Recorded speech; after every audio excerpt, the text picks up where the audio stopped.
Hello students, let us carry on the topic age of industrialization. बेटा age of industrialization में हमने आपको first जो दो वीडियोस हैं उस वीडियो में मैं आपको कंप्लीट इसके बारे में बता चुकी हूँ। भाई स्टार्टिंग मैंने आपको बताया था, इंट्रोडक्शन दिया कि भाई प्रोटो इंडस्ट्रियलाइजेशन क्या होता है। मीन्स इंडस्ट्रियलाइजेशन से पहले का टाइम को ही हमने, प्रोटो मीन्स होता है बेटा प्री, इनिशियल स्टेज, ठीक है।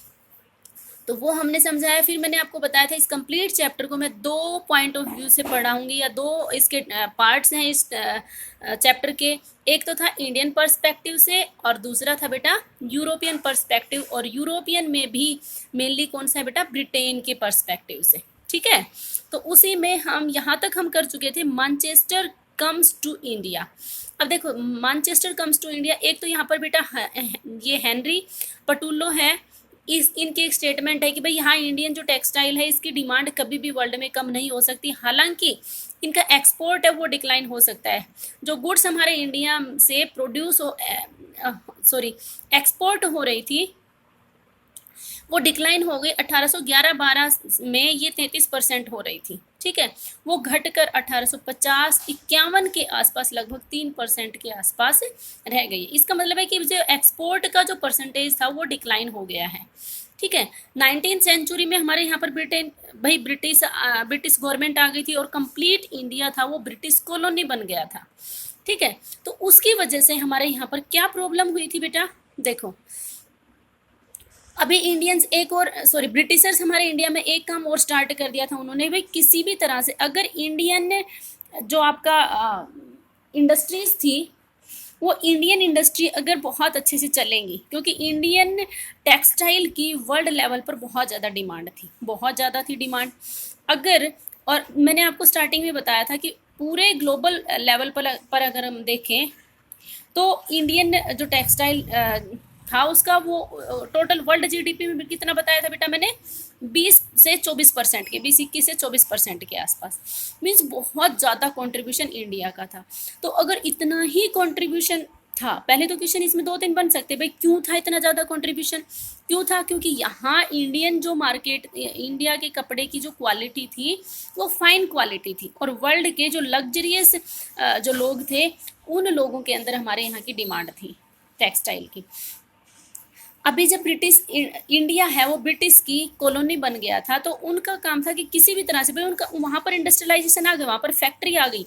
अब उस फैक्ट्री से किसी भी तरह से भाई वहाँ पर उन्होंने बनाया सामान, खुद ने पहना, मान लो शर्ट बनाई खुद ने पहनी।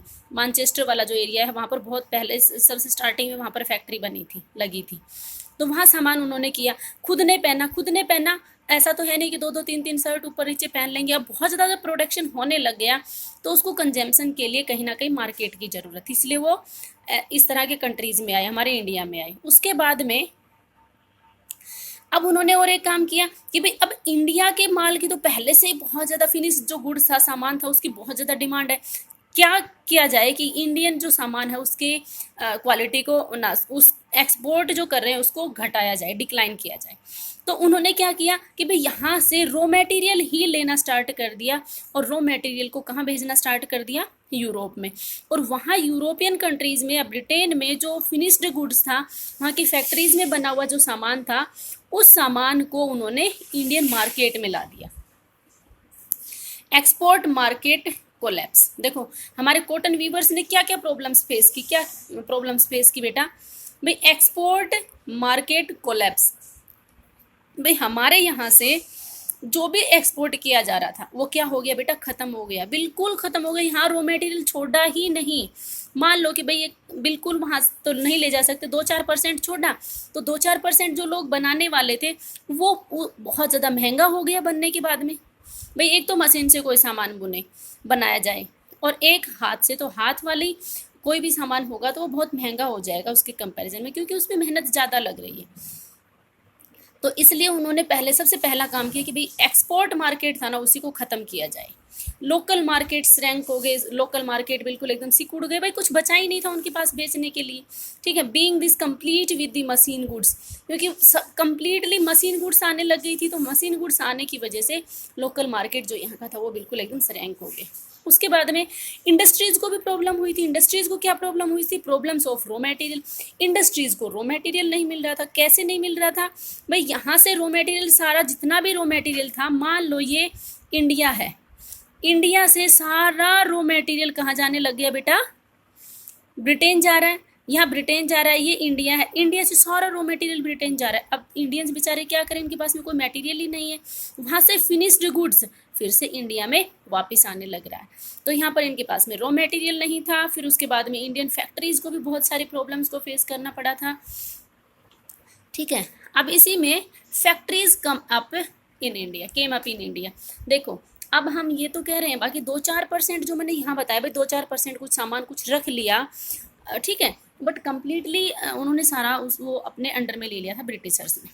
अब ब्रिटिशर्स जो फैक्ट्रीज हमारे इंडिया में आई थी, ऐसा नहीं है कि हमारे इंडिया में कोई फैक्ट्री बनी ही नहीं थी।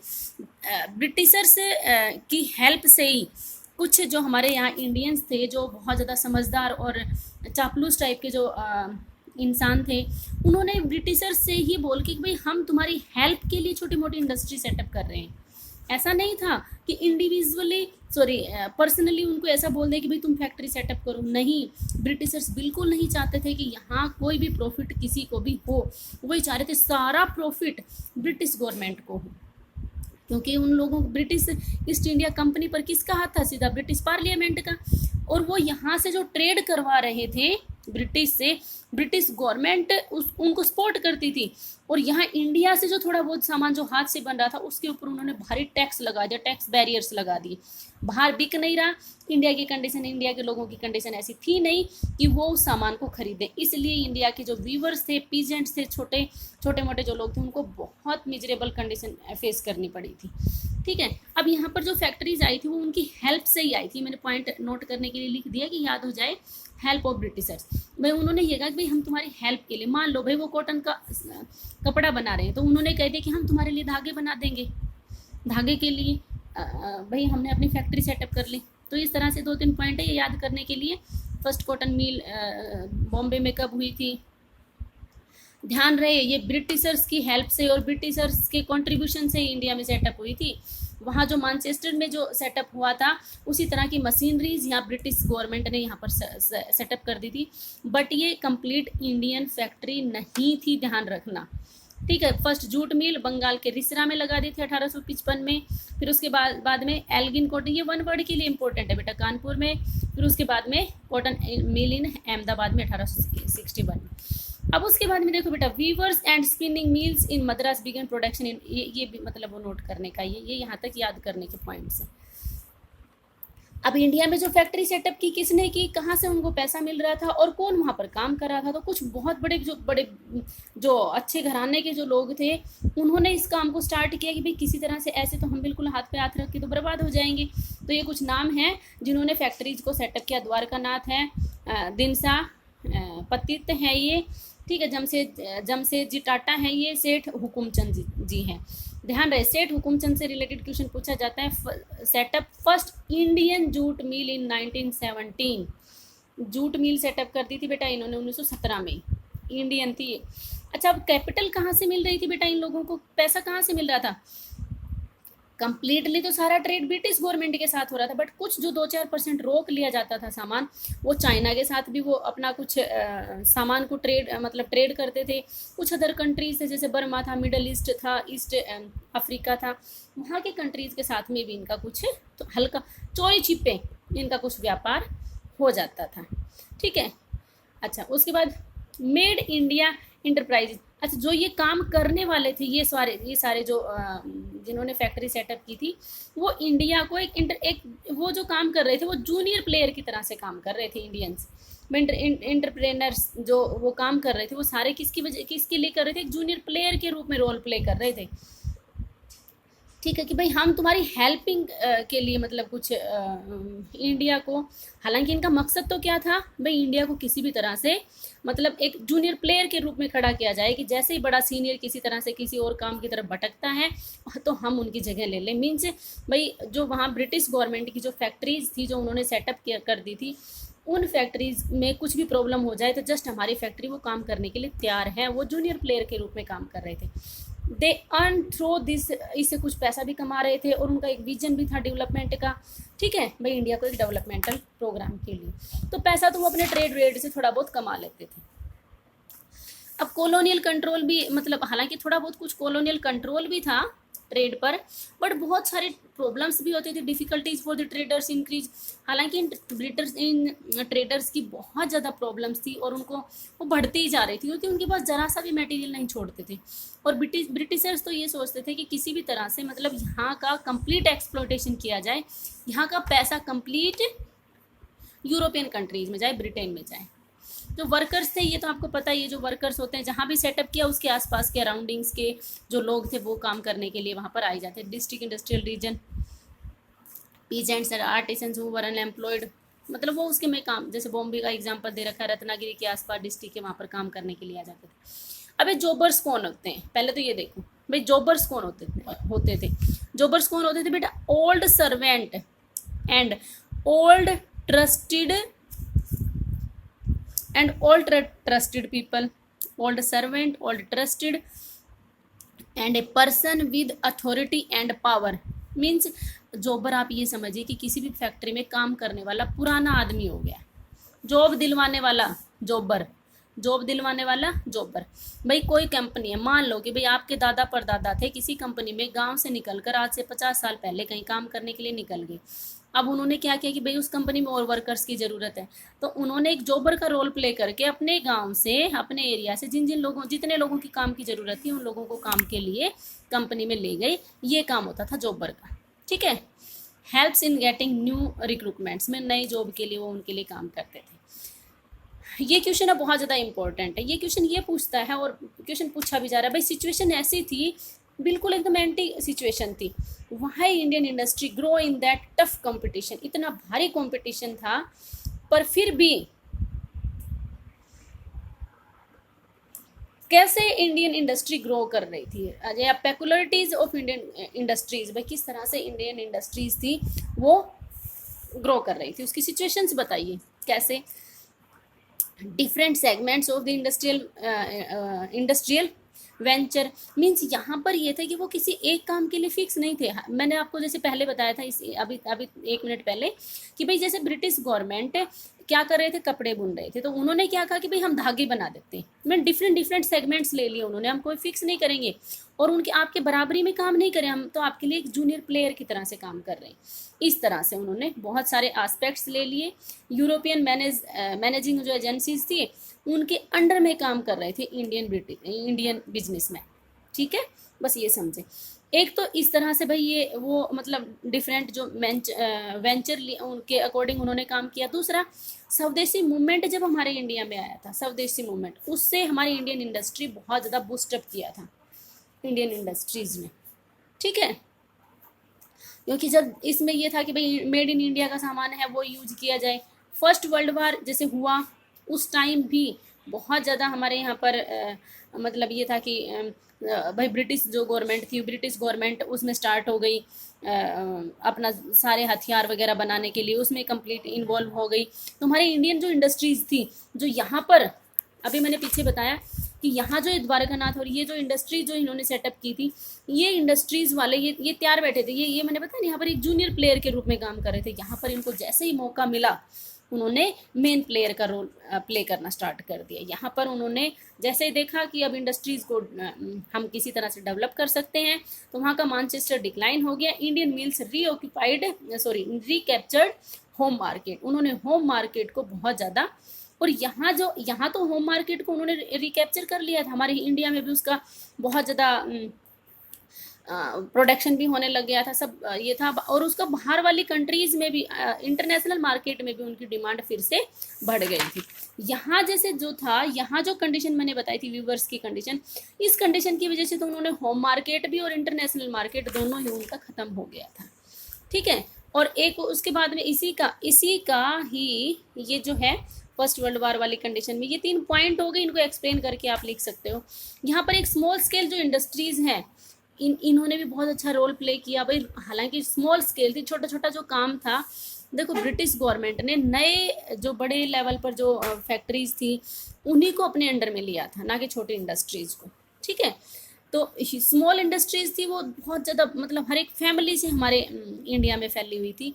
तो उसमें ह्यूज एम्प्लॉयमेंट था, हैंडीक्राफ्ट था, ठीक है, handloom production expanded, handloom production बहुत ज़्यादा बढ़ गया था, टेक्नोलॉजी भी इंक्रीज हो गई थी, mills could not imitate specialised way.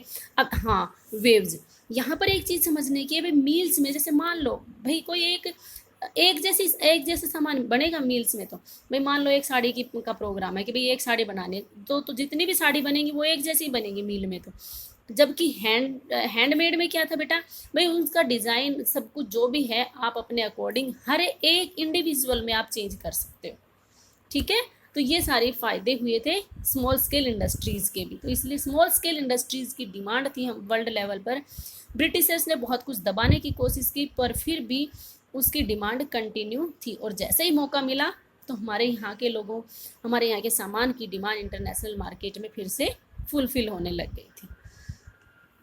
अब जो मार्केट में जो सामान आ गया था, हमारे इंडियन जो गुड्स था वो आ गया था, उस गुड्स को किस तरह से लोगों तक पहुंचाया गया। भाई आज देखिए, आप टीवी चला के देखिए, भाई क्या क्या होता है, टीवी चलाते हैं तो जैसे हम टीवी ओपन करते हैं, कोई आता है, गोविंद आता है, कोई सलमान खान आता है, ये पेप्सी को पिए, ये पिए, वो पिए, तो इससे आप फिर स्टंट मार सकते हो, जंप मार सकते हो, ये वाला तेल लगाइए आपके बाल घने आ जाएंगे। मीन्स ये जो एडवर्टाइजमेंट है ये किसी ना, ये आज भी हो रहा है और आज से पहले भी हो रहा था उनका, हालांकि वे कुछ अलग हो सकता था, ठीक है। तो यहाँ क्या था, मार्केट में जो सामान, पीपल आर परस्यूडेड, किस तरह से लोगों को मनाया गया उस सामान, टू बाय न्यू प्रोडक्ट्स, नए सामान को खरीदने के लिए। कैसे हम कैसे खुश हो जाते हैं, या तो हम उसकी कोई ऐड देख लेते हैं, या तो एडवर्टाइजमेंट देख लेते हैं, या हम उसका कहीं चार्ट बना हुआ देख लेते हैं।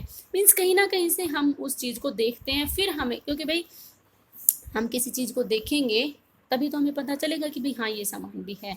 तो यहाँ है, ये क्वेश्चन भी एक 5 नंबर का क्वेश्चन बनता है बेटा यहाँ पर, कि वो जो सामान था या इंडियन जो गुड्स था वो किस तरह से लोगों ने बेचना स्टार्ट किया था, उसके प्रोडक्शन को इंक्रीज करना, या मार्केट में किस तरह से उन्होंने उसकी डिमांड को बढ़ाया था, किस तरह से एडवर्टाइजमेंट के माध्यम से, न्यूज़पेपर, मैगजीन, होर्डिंग्स है, स्ट्रीट वॉल्स है, टेलीविजन से, यहाँ कहीं से भी, ठीक है। एक पॉइंट ये हो गया। सेकंड है use of label as a mark of quality. भाई क्वालिटी, जैसे आज हम क्या देख लेते हैं, मेड इन इंडिया है, ठीक है, चाइनीज़ सामान नहीं खरीदना, जैसे हम देखते हैं मेड इन चाइना का कोई सामान नहीं खरीदेंगे, क्योंकि उसकी कोई गारंटी नहीं होती कब खराब हो जाए, तो मेड इन इंडिया है ऐसा कुछ सामान, ठीक है। या मतलब जो बहुत पुरानी कंपनीज हैं उनके नाम से भी हमारे यहाँ पर सामान बिक जाता है, क्योंकि कुछ ना कुछ ऑथेंटिक होते हैं वहाँ पर, ठीक है। यूज ऑफ इमेजेस, इलस्ट्रेशंस, भाई किसी की इमेज बना देना, मतलब इन सारी चीज़ों से यहाँ पर ये उस टाइम भी सामान को बेचने के लिए वो यूज करते थे। प्रिंटिंग ऑफ कैलेंडर्स भी यूज कर लिया, भाई कैलेंडर में डेट वेट तो सभी देखेंगे, ठीक है। भाई डेट देखने जाएंगे तो उसके सामने कोई एडवर्टाइजमेंट होगा तो वहाँ से वो भी मतलब उनका काम हो जाएगा, ठीक है। फिगर्स ऑफ, क्या है ये, figures of emperor and nawabs, भाई उनका फिगर बना देते थे, किसी राजा की या नवाबों की का फिगर बना दिया जाता था। अनपढ़ लोग होते थे तो कैलेंडर के आसपास उनकी पिक्चर वगैरह बना दी जाती थी। तो ये कुछ मटेरियल था, ये कुछ पॉइंट्स थे जिसकी वजह से हम ये कह सकते थे कि भाई यहाँ ये सामान को किस तरह से बेचा जाए। वो तो हम आज के अकॉर्डिंग भी हम लिख सकते हैं इसमें, भाई सामान को बेचने के लिए किस तरह की क्या क्या किन किन चीज़ों की ज़रूरत पड़ती है, ठीक है। तो ये सब कुछ था। अब ये चैप्टर आपका इस वीडियो में बेटा कंप्लीट हो गया है। इजी सा चैप्टर था, बहुत इजी चैप्टर था भाई। इसमें अगर ओवरव्यू देखते हैं तो सबसे स्टार्टिंग मैंने किससे की थी, सबसे जो स्टार्टिंग थी वो इंडस्ट्रियलाइजेशन होता क्या है, ठीक है। और इंडस्ट्रियलाइजेशन क्या होता है उसके बाद में भाई प्रोटो इंडस्ट्रियलाइजेशन बताया। फिर मैंने प्रोटो इंडस्ट्रियलाइजेशन के बाद में मैंने आपको बताया कि इस चैप्टर को 2 पर्सपेक्टिव से पढ़ेंगे, एक तो यूरोपियन पर्सपेक्टिव से और एक इंडियन पर्सपेक्टिव से। यूरोपियन पर्सपेक्टिव से मैंने क्या पढ़ाया, कंप्लीटली मेनली ब्रिटेन के अकॉर्डिंग भाई वहाँ पर इंडस्ट्रियलाइजेशन कैसे आया, कब आया, ठीक है। और उसकी वजह से वहाँ की सोसाइटी में क्या क्या चेंजेज आए, वर्कर्स की कंडीशन क्या हो गई, वीवर्स की कंडीशन क्या हो गई। तो ये सब कुछ। फिर उसके बाद में आए बेटा इंडियन पर्सपेक्टिव। तो इंडियन पर्सपेक्टिव से भी हमने इन्हीं सारी चीज़ों के बारे में पढ़ा कि भाई यहाँ के वीवर्स की कंडीशन क्या थी, हमारे यहाँ की सोसाइटी किस तरह से अपनी लाइफ स्पेंड कर रही थी, हमारे यहाँ की इंडस्ट्रीज़ किस तरह से ग्रो किया, हमारी इंडस्ट्रीज़ ने क्या क्या सफ़र किया किस तरह से, ये सारी चीज़ें। तो आज ये चैप्टर आपका कंप्लीट हो गया। अब लास्ट क्वेश्चन है आपके लिए इस चैप्टर का। अब आप खुद बताएंगे कि हु इन्वेंट स्पिनिंग जेनी। सभी बच्चे अभी खुद ट्राई करके बताएंगे और कब किया। Who invent spinning jenny and when. ये क्वेश्चन आपके लिए है। सभी बच्चे आप मुझे कमेंट बॉक्स में ज़रूर इसका आंसर दें। ये चैप्टर आपका कंप्लीट हो गया। ठीक है बेटा, okay, have a nice day बेटा।